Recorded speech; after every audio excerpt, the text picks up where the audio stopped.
And good afternoon from Philadelphia. Frank here with another episode of UFO News Network Sunday. We've got a fabulous panel today to talk about UFO gear. We're going to talk about high-end stuff. We're going to talk about software. We're going to talk about consumer-level equipment that you might already have in hand. And we're going to talk about how you might enhance what you've already got, or what you might look for if you're looking to upgrade, all that kind of good stuff. Gear matters. And let me bring on my co-host today, Chant Hanna. And Chant, why don't you introduce our fabulous panel?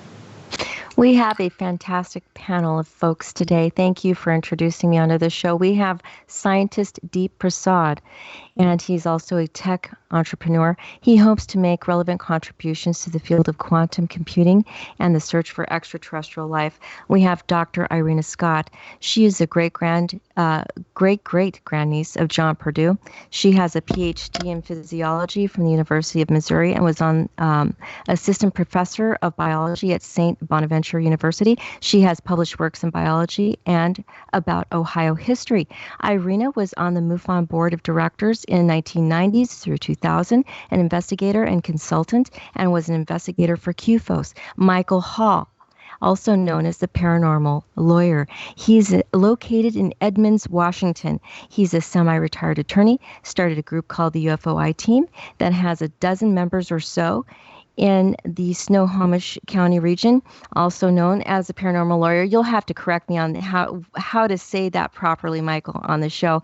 And then also we have a wonderful person who's on the UFO I-Team with Michael, and that is Dave Mason. He is a technical member of the UFO I-Team, a thermographer using FLIR thermal cameras and night vision technology being used in UAP, and UFO detection and research. Sorry, those letters were transposed there. How is everybody doing today? Doing good. Good. Doing real good. Ready to go? Hey, Frank. Thank you. Well, let's get Michael. Let's get started with some recent news. You're getting a lot of mainstream media attention out that way, and I saw an article this morning where you discuss.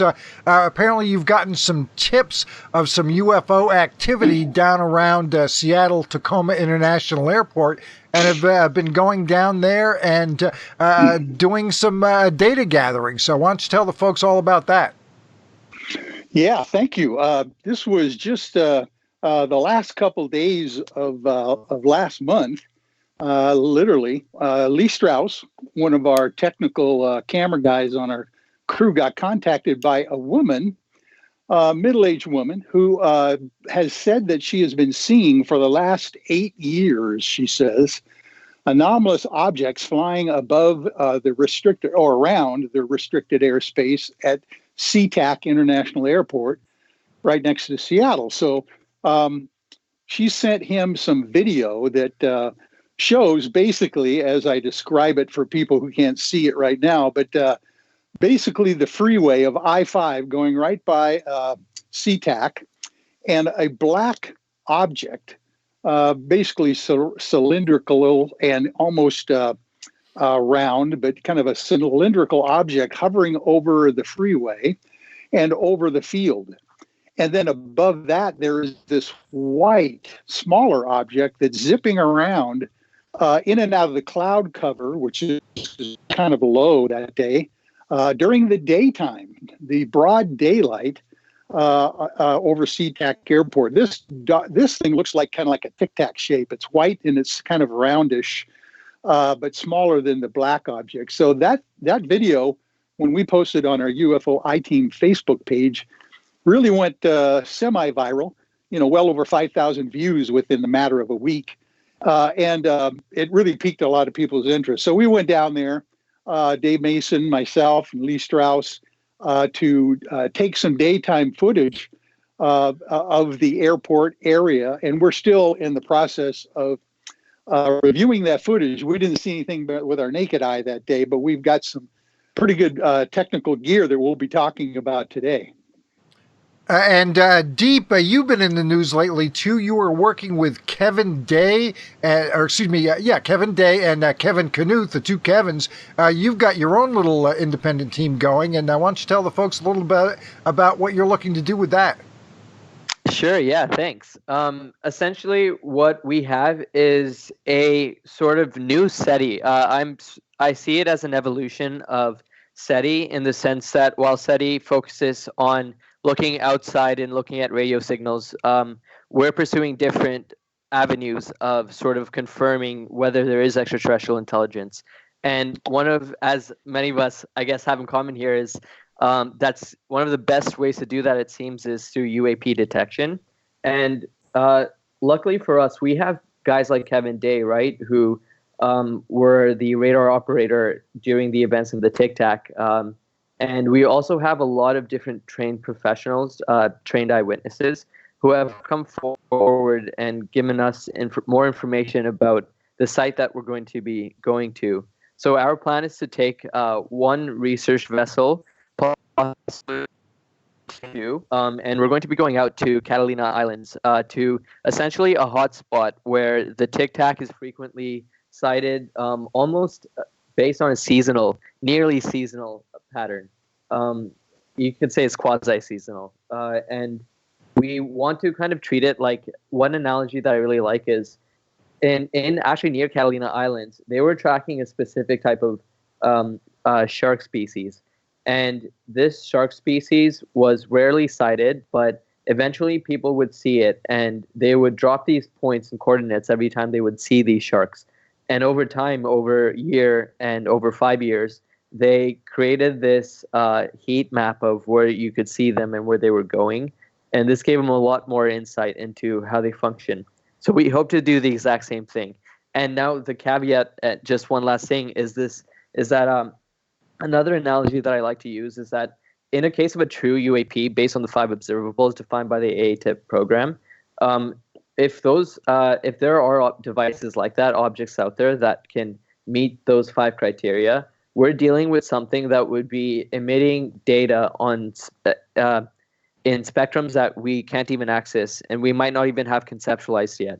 So, for example, take a villager in the 17th century, and they're trying to take a picture of any plane, or like, let's say, an F-18 during their time. They wouldn't be able to. The best they could do is create a drawing. And I think our cameras, our cell phone cameras, probably some of our best detectors, are the equivalent of just drawing, and we can't actually capture all the kinds of data that we're seeing. And so that's why, like, groups like what we have and people like David Mason, that's exciting, because we're creating these new kinds of cameras and ways of detecting something that's beyond our current capabilities. So yeah.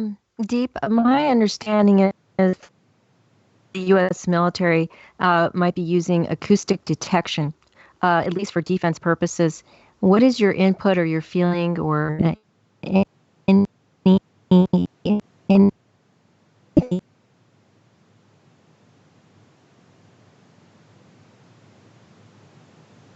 regarding the relevancy or how relevant? Any scientific data, anything that's measurable that we can gain, is worth going after. And acoustic location, you're right, it's used very in both active and passive ways. I believe there's active acoustic and then passive. And I think you know what, this is a great transition to introducing what David Mason works on, because he actually specializes in a whole bunch of different kinds of radar and detection systems. Yes, thank you for that segue. Let's ask him, Yeah, Dave, sure. how are you doing?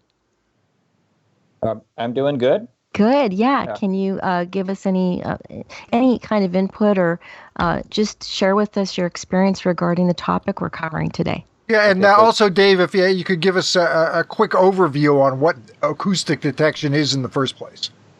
Well, the acoustic detection would be using directional microphones. There's different methods of microphones. They could be the dynamic microphones, which are a mini voice coil. There's also the piezo detection method, as well as the what we call a condenser microphone, which is actually a mini capacitor microphone. Those would be the 3 different methods in acoustic measurement. In in having it directed, you have to have a source of a known, a specific region of the sky or landscape where to direct this, and then using a filtration method to limit bandwidth so you don't have interference, so that you can try to vet out anything that is anomalous or if it's in the case of the military, trying to identify the enemy using certain bandwidths and known bandwidths of, say, of a tank or distant object. And as far as transmitting, there's been, and I've experimented with this myself, using a piezo device, and you use a high frequency modulation of that piezo device, so you can take sound and make it more directional. And instead of just putting a loudspeaker in and turning sound on, if you modulate that loudspeaker at 50 kilohertz or 100 kilohertz, and it's well above the audio spectrum, it has a property that is more directional, and you can actually throw sound at great distances. And this, of course, has been used to try to spoof sounds and locations in military applications to fool the enemy, is one thing. Dave, as you know, dolphins use acoustic skill sets to be able to detect objects in the ocean. Right. Do you think with the technology we have right now, can we further advance our technology to get to their level? Well, that's actually going on in sonar systems. The echolocations that are used with dolphins and having to, dolphins will actually put out sonar pulses to even confuse their prey to gather them. So our sonar system is really the same thing in the principles of that it emits a pulse of ultrasonic frequency through water, and then using ultrasonics, it becomes a more directional or coherent beam. It's a narrower beam. The higher the frequency, the smaller the beam, and so therefore you get higher resolution. And so we're on par with the dolphins. I don't think we're actually as intelligent, but we're certainly on par with the technology that they use. I do have a question for you that I think is important. All first world or second world countries, they work very hard on making sure they know what is in their airspace or in their oceans, and wanted to know if any kind of technology can be used to create a false flag event where it looks like, maybe even through acoustic technology, if there could be some kind of artificially created event that makes it look like there's an object in the sky, like a missile or whatever, when there's really not. Do you think that's possible to create a false sense of a UAP, UFO presence? It's not impossible, but highly improbable. It would you would have to use. Our best technology would be a drone with anomalous, LED lights affixed around it, and in the case of creating a sound. That could be done with the ultrasonic throw the sound using the ultrasonic method. Very difficult to orchestrate, but it could be done. And okay. I don't think it could be done very convincingly, but I suppose it could be. I mean, there's ways of perpetrating hoaxes and people wearing ape suits and walking in the forest and somebody's seen Bigfoot. That. Right. That's a very primitive way to do it. I wanted to share with you some input. We have a cameraman who helps us off and on for various shows. He'll go with me to events to videotape UFO-related conventions and events. What I wanted to ask you is, when I asked him, what would you recommend using to detect possible UFO/UAP activity, he said, I recommend using Adobe extraction filters to footage. Now, my question to you is, first of all, when I worked at a college, I actually taught Adobe, the Adobe suite. One thing I noticed is if we use the filters too hard or in a certain manner, it could make something look like something it was not. Correct. So is it possible to overuse the filters or underuse them or use them in a manner that might be done in an innocent manner or in an intentional manner to make something look like it's really not there or whatever fill in the blank. What are your thoughts on that? Well, absolutely. You could take something that would be of a normal prosaic object and use a filtration process in any kind of software and make a bug look like a UFO. If you really played with the histograms on it, that could certainly happen. And it all depends on the intent of the person who's taken video. As to what do they have an agenda? Are they just trying to vet the information that's been recorded and actually identify what's there, or do you want to alter it? An example of something that was probably unintentional or maybe intentional, but the famous flying rods. I actually stumbled upon that with video cameras, and where if you had exposures that were running maybe 1/5 of a second and an insect was to travel across the exposure, the wings would move, and it would give you this rod with these funny, identical images that I got that I'd seen on the internet. So my conclusion was that the flying rods were indeed just nothing more than insects. Chad, let me jump in here. Shutter speed that slow is just not going to capture a really fast-moving object. Just to give the folks at home an idea, what I've got up now is a photograph of a falcon in flight. Mm-hmm. And it's kind of got its wings tucked in. It's just kind of dive bombing for some prey. It's a fantastic picture.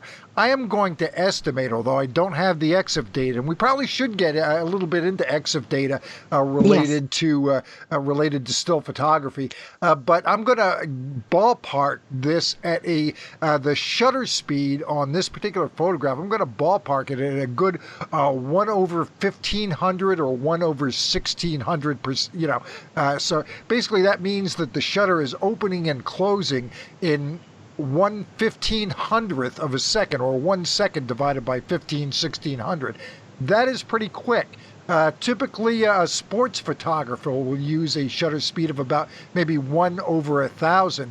And also to give the folks at home some kind of an idea, most point-and-shoot cameras, most DSLR cameras, they're going to have a top-end shutter speed of 1/4000. You can get like a Nikon D7200, which is not a higher-end pro-level FX camera. It's kind of a tweener, maybe like a high-end amateur, low-end pro camera. That, if I recall correctly, has a shutter speed of 1/8000. Let's say you wanted to take a picture of a hummingbird, that it flaps its wings very, very quickly. 1/4000, those wings will still blur because the hummingbirds move their wings so quickly. You pretty well, if you want to capture that hummingbird so it looks like it's literally hovering in midair, and it's you get a clear shot of the wings, you're going to need a shutter speed of 1/8000. That is not the kind of camera most folks will typically have, is not going to have those kind of capabilities, just to give you an idea. And I've got this picture of the falcon up. Now you can imagine, I'm ballparking the shutter speed on this, estimating it at around 1/15, 1/1600. If you're taking a picture of this particular bird at, say, 1/200th of a second, or 1/200, this is going to be a blur. And we see lots of photographs where people are taking pictures. Hey, I didn't see anything when I took it, but man, look at this. It looks exactly like a UFO. And you can look at this photo if you're online right now, or go back and check it out later. The folks watching live can all see it. With a significantly lower shutter speed, it's going to look like a blur. It's going to look like a saucer-shaped blur, and there's just no way around that. That's how the cameras operate. Very good points. Thank you. Mm-hmm. Dr. Irena Scott, I wanted to ask you, is there any particular equipment or tools or anything else you may have used when you are on airplanes, taking care of the responsibilities that you had at that moment in time, regarding where you could have captured possible UFO activity in the skies or in the oceans? I think one general purpose type of thing would be a video recorder that records in night vision and telephoto. And telephoto is really handy because if it's in daytime and you see something flying by, you can use telephoto and hone in on it and get a good view and guess what it is. And then also with night vision, the trouble with night vision is that there's an awful lot of other things flying around that aren't UFOs. And if you go out with night vision, and unless it's freezing cold or something, you're going to pick up insects and everything else. So get a lot of things that could be UFOs and aren't. Right. Yeah, Dr. Scott, really quick, I want to ask you, a lot of folks, they do get pictures of different objects in the sky. They don't know what it is. They think they've got something, or maybe they did really get something. And you've done field research for MUFON. I see a lot of pictures where people post this and go, look, this is incredible. What is this? This is amazing. But they don't really provide a lot of details. I think it's really important that folks, to add credibility to their account, provide as many details in terms of where they were, what they saw, and so on. Can you give some folks a little bit of feedback on the types of things they should make note of when they provide these photos? They should make note immediately of the time, and like if it's taken with an iPhone or something, it should show the time. And you can go into the information on the iPhone, and I think it's called IMF something, and get the exact time, but also the exact location with longitude and latitude, and the condition, the sealing of the clouds. And that sort of thing will show whether you might be getting a satellite or an airplane or something. You can't tell about the insects and bugs and things. Really glad you brought up the topic of satellites also, because there's some really neat apps out there folks can download onto their devices to see what satellites are in our skies right now. And one disclaimer I'd like to share with people that they need to know is when you think you are looking at all the satellites being reported in these apps, you're not. There's an awful lot of top secret satellites that are out there that might be visible to the eye and during certain times of night, or depending whether you're in the country or the city. And they will not be reported in any of these apps. Wanted to ask Michael Hall a really important question, and that is, do you feel that you've witnessed satellite activity and not necessarily ET-related craft activity or UFO activity in the skies? Oh, sure, Chant. That's one of those things you need to vet when you're out there sky watching, especially at night, because those satellites are very easily spotted as they go by. But typically, their mode of transportation, their movement, and all that is typical of a satellite. So it's usually easily vetted to make sure that you're not looking at even the iridium satellites that don't appear constantly but kind of flash periodically. They're impressive. You have to be careful of as well. Yeah, they are. They're very impressive when they flare up. And basically, what they are is just a satellite. Generally they'll have a large solar panel for power, and when that the satellite is angled just right, it is reflecting the sun. That's basically the cause of those iridium flares, and they're spectacular. But the folks, you can wander around and keep your head down and kind of look at where you're going. You've generally got to keep your eye on the sky to see those things. It takes some doing to spot them. You got to kind of have your head up and really be looking for them. Exactly. And, we have some different protocols that we use on the UFO I-Team to do just that, Frank. We have one of our best viewers is a gentleman by the name of Ander Uristi.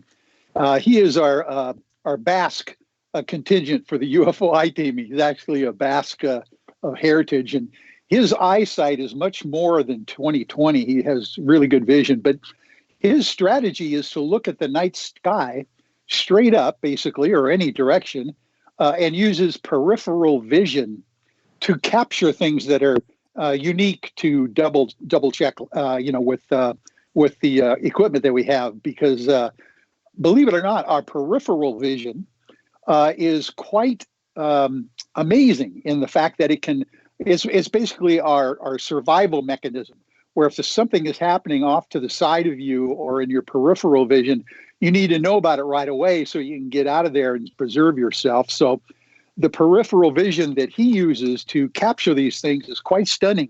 And then we go there with our equipment and find out what it is. I wanted to let everybody know something that's interesting also, that all of our panelists know. And that is NASA's International Space Station can be seen by the naked eye. And a lot of folks seem to think innocently at times, they mistake it for some kind of UFO or ET craft related activities. So it's important folks know that that is out there, and they can also track it on the web regarding where it's at. Michael, have you ever, I'm going to ask you a question I've been dying to ask you for a long time now. Do you feel that you have ever witnessed ET craft related activity? Well, we do. We are the newest stuff that's coming out. I'll just go out real quick here with kind of our newer findings. Lee Strauss, our intrepid camera guy who takes these equipment that he has up to 10, 12,000 feet, sometimes on the top of mountains, and captures this anomalous activity going by, has got some amazing footage of craft that initially look like they're going in a straight line. Could be, a meteor, could be a satellite, those kinds of things. Actually, not a satellite. These things are going much faster than that.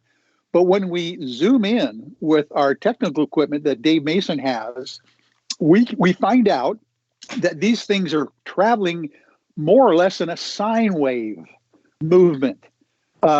Dave Mason, I'd like to throw it to him to kind of determine or kind of explain how this sine wave movement seems to correspond with our Earth's Schumann's resonance as well, which is really kind of being throwing us for a loop lately. So I don't know if you want Dave to illuminate absolutely. what's that. Go for it, Dave.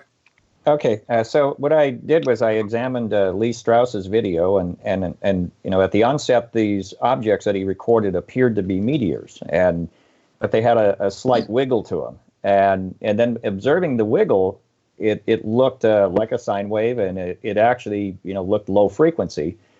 So I analyzed it in video software and marked the cycles and found, and the variance was based on my accuracy of limited accuracy, was between 7.5 and 8 cycles per second.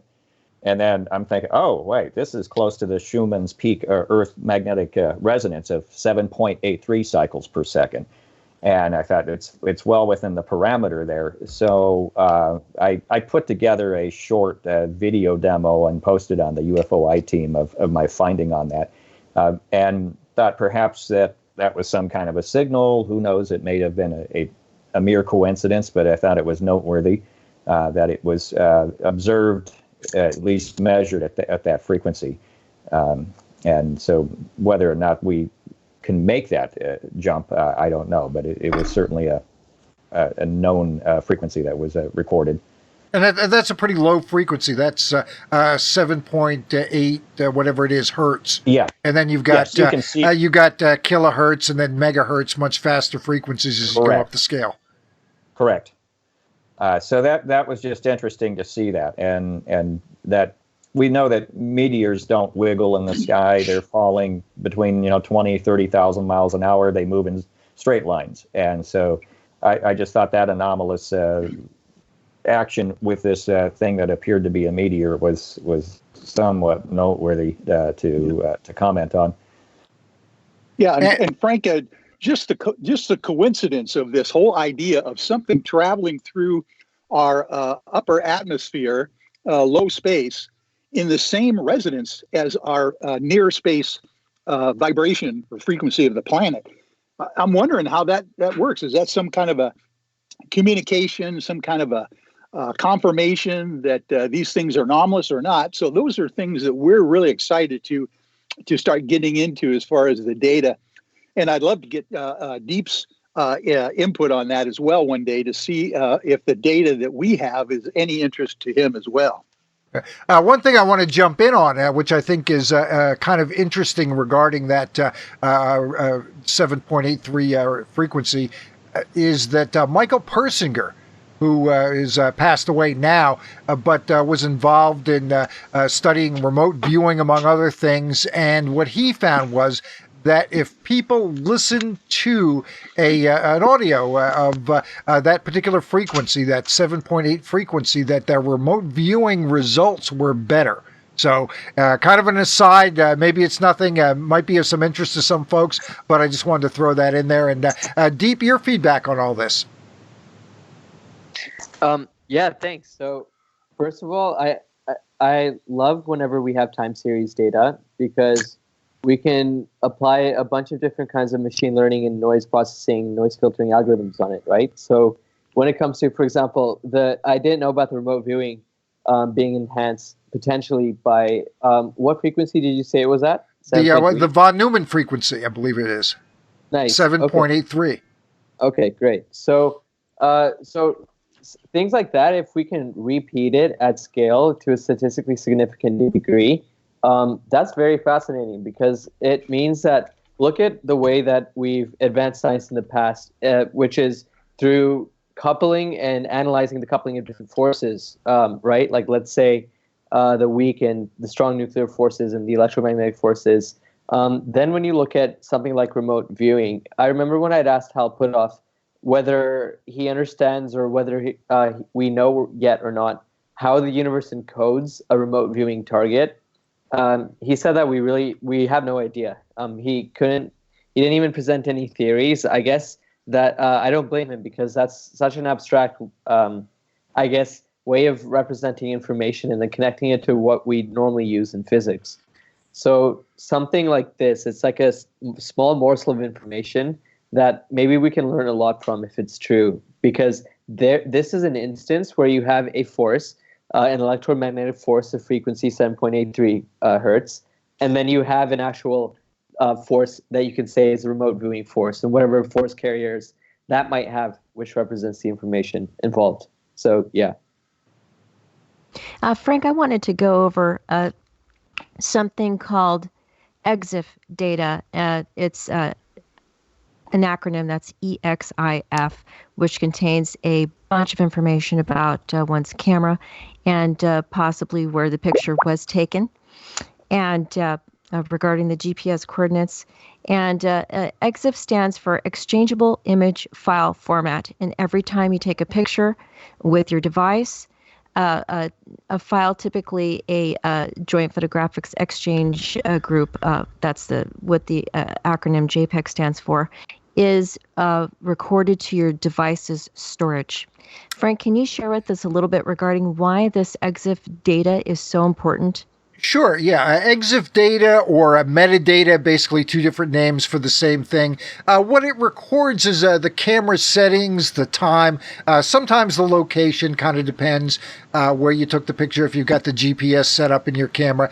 But basically, every time you take a picture, it will record things like shutter speed, which I talked about a little bit earlier, the ISO, also the lens, how far your lens is zoomed in. Is it 3.5 or 4 or 5, which is a very wide angle lens, 200 millimeter, 400, 600. That would be a pretty heavy duty zoom. So basically, it records all that information. A couple reasons it's useful, and if we had somebody like Earl on today, he would talk about how important it is when people provide that EXIF data to him. And then you had also mentioned Joey talking about using filters. Well, that's okay, but what you want to when you use those filters and you apply them and then you save the picture, that it's not the original photograph. Now, any researcher worth his salt that is taking a look at photo data is going to want that EXIF data. So again, they can see, well, what was the shutter speed? I've got this saucer-shaped blur flying across the camera, and if you've got a shutter speed of 1 over 100, 1 over 200, well, again, that's going to be an indicator that that might be a bird, that might maybe less likely be an insect, that type of thing. If you're still getting a blurred object and your shutter speed is, say, 1 over 15 or 1 over 1600, then you've got an object that is traveling very, very quickly, much faster than a bird, which is going to be like maybe 100 miles an hour and change. So that's why that EXIF data is so important, and that's why you're going to want to have the original photo if you want to turn it over to somebody independent to take a closer look at what you captured. Okay, I wanted to ask our panelists a question. First, I'm going to preface my question with a little bit of history here. I'm going to read it off of Google. I went ahead and Googled how many satellites in space. And it says this: in the history of satellites, since the launch of first satellite Sputnik in 1957, around 8,378 satellites have been sent to space, as per the data by UNOOSA. These days, there are a little under 5,000 satellites in orbit, out of which only 7 are revolving around planets other than Earth. Now, my question to our panelists is, there must be some reason why Dave, Michael, Irena, Deep, myself, and Frank are looking up at the sky or across the oceans for something other than satellites. We believe that there must be something other than satellites out there. Is that right? Does anybody want to chime in on that? That there must be something other than satellites out there, that there could be potentially real ET activity going on, ET civilizations possibly? Does anybody want to chime in on that? Well, go ahead, will, Michael. for sure. Yeah. Sorry to jump who's, right in here. Who's speaking that way? This is Michael Hall. Okay. For me anyway, and most of the members of the UFOI team, it's a foregone conclusion that there are anomalous objects out there in space that we are observing on a regular basis. Really on a regular basis. We pretty much can go out most any night of the week that we have clear skies, even in daylight sometimes, and record on videotape anomalous aerial phenomena that are definitely not satellites. Matter of fact, when you come to think about it, 5,000 satellites, I would have thought there would have been even more than that, and probably are, of course, with the deep state and military things that we don't even know about that don't show up on transponders and those kinds of things. But even with all of those satellites in various orbits around the planet, we are seeing things that, by the way, sometimes are much lower than any satellite could be orbiting the planet. So for me, it's a definitive yes that they're out there. Okay. And Dr. Irena Scott, what is your input on that? I know you have studied the possibility of ET civilizations out there in your own way for decades now. What is your input on that? I was going to say, with the EXIF data, if you see something and you don't think you can get a picture, if you have a cell phone, take a picture anyway, because with the EXIF data, you can get your exact location and time, whether anything turns out or not, which you might not store otherwise. And so I just thought I'd say that. Yep, absolutely. Sure. That's very good technical information to have. Dr. Irena Scott, why did you decide to jump into the arena of researching the topic of ufology? What prompted that very serious endeavor for you? My own experience, my sister and I had several sightings of UFOs, including close encounters. And so that I thought something was going on from my own observation. Okay. But then also I worked for the DIA, and we worked with satellite photography from satellites taking pictures of the Earth. And I think the DIA probably has satellite photography of just about everything flying. And so I think they probably have videos and pictures of UFOs too. Go ahead. In fact, what? In the DIA, my supervisors it was back in 1968, turned in a report of a UFO. And it was pretty obvious something was there. And they were just chastised by their supervisors, who said, no, they didn't see anything. It wasn't there. And it obviously was. That made me suspicious from then on. When you worked for that department, what type of aerial photography equipment did you use? And also, anything else you want to share with us that you feel you're able to regarding that experience that you had with them? This was 1968 photography, and it was Talent Keyhole was the code names. And it was from a satellite that took regular pictures and dropped them. And then they were captured by airplanes. But they were pretty good pictures back then. And also, do you feel like it's possible that department captured, crazy question, possible ET craft activity or anomalous activity that could not be explained with their equipment? Well, that's what my supervisors turned in, was something that they couldn't explain. And they expected, it was on 2 different photographs in stereo, so it wasn't a flaw in the film. And their supervisors told them it was a flaw in the film, and which caused everybody to be quite suspicious of what was going on the inside of the DIA. Stereo photography is really important. Can you give us a little blurb on what that is so our listeners understand better what that means? It means such as if you have 2 eyes and you can estimate the distance something is from you because you're seeing from 2 different viewpoints, and the parallax is a little bit different. And so they use that in mapping. They used to, I think they use machines now to see how, to see the contours and everything on maps. And I used to work as a cartographer on mapping for Air Force pilots.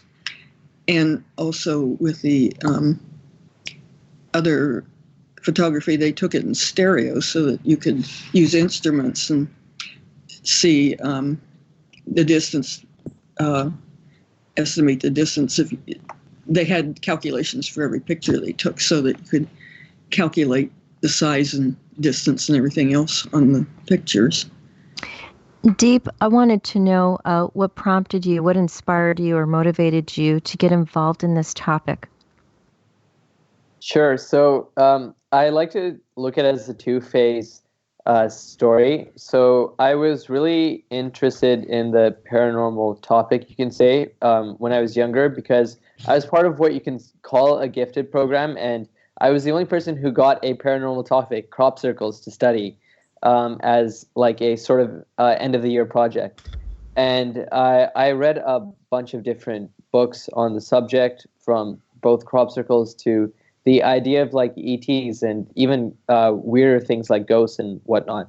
But then over a couple of years, I kind of just, it faded away and I became a hardcore skeptic. And it stayed that way until I would say roughly 2 years ago.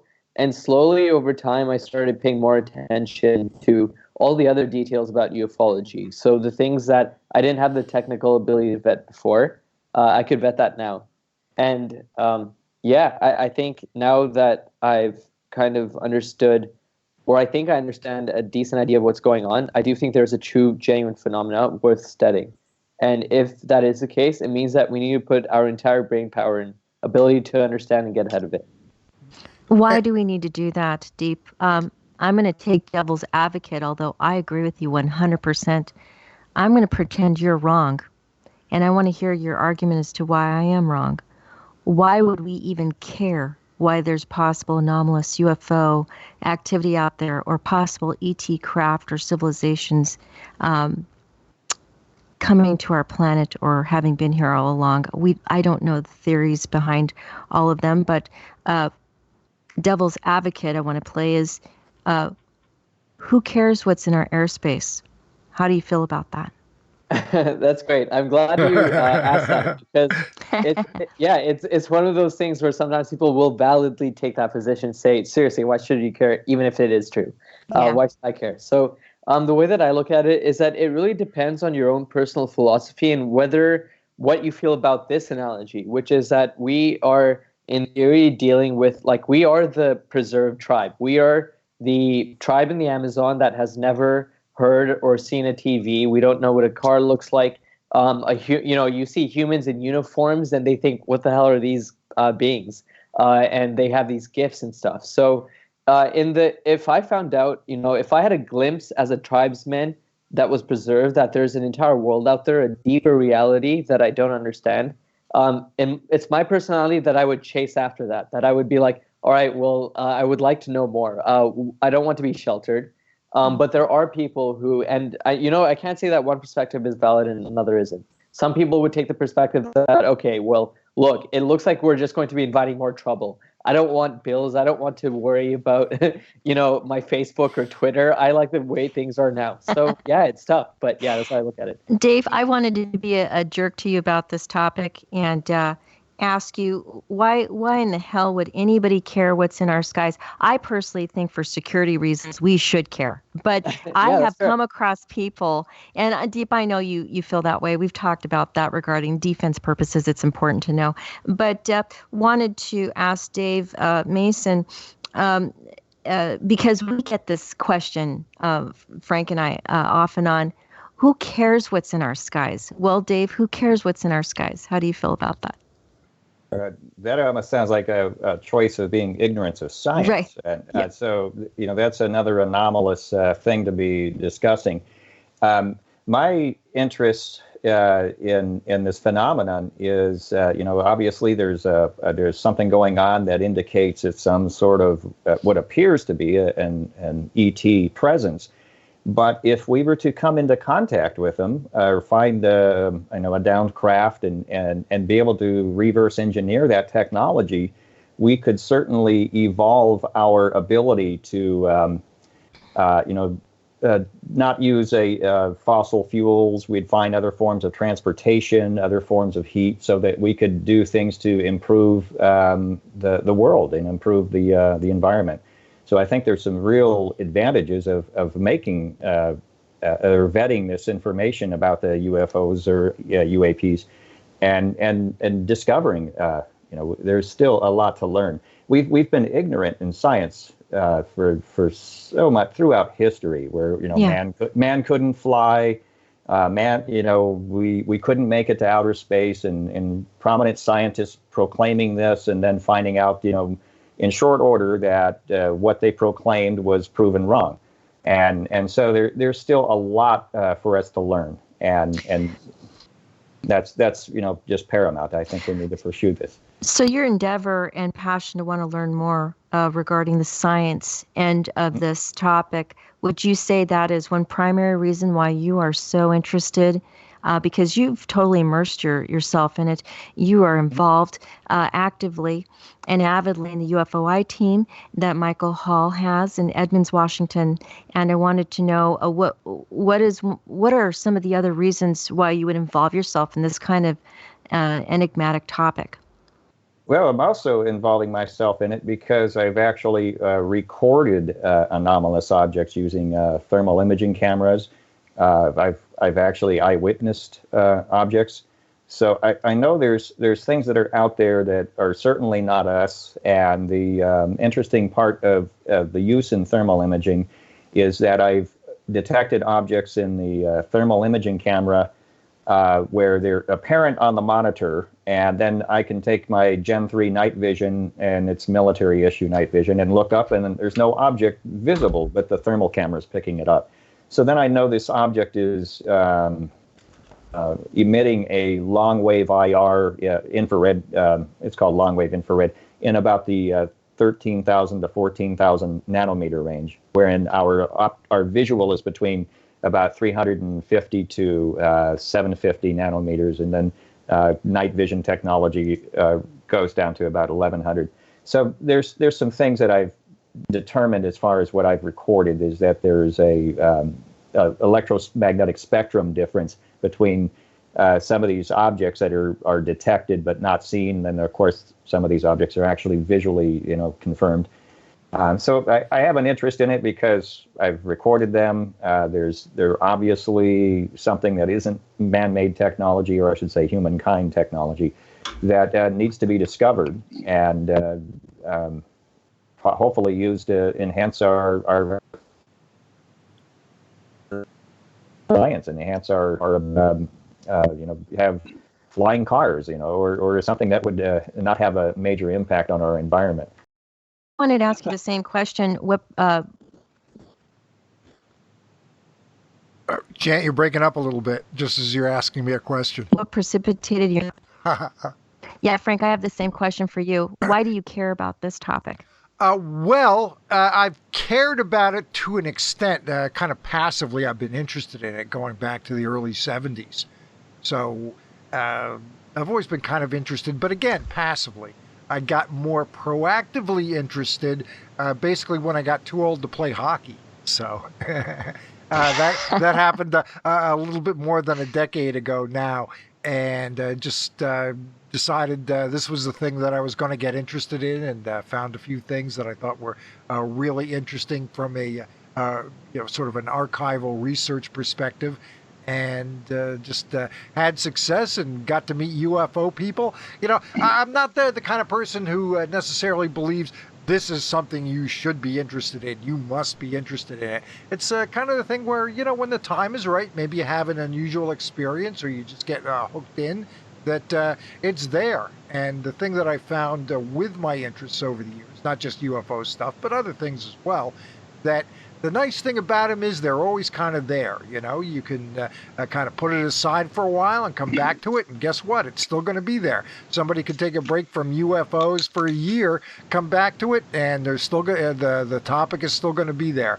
So that is something I like about life, that we can have these interests, and they're always going to be there for us.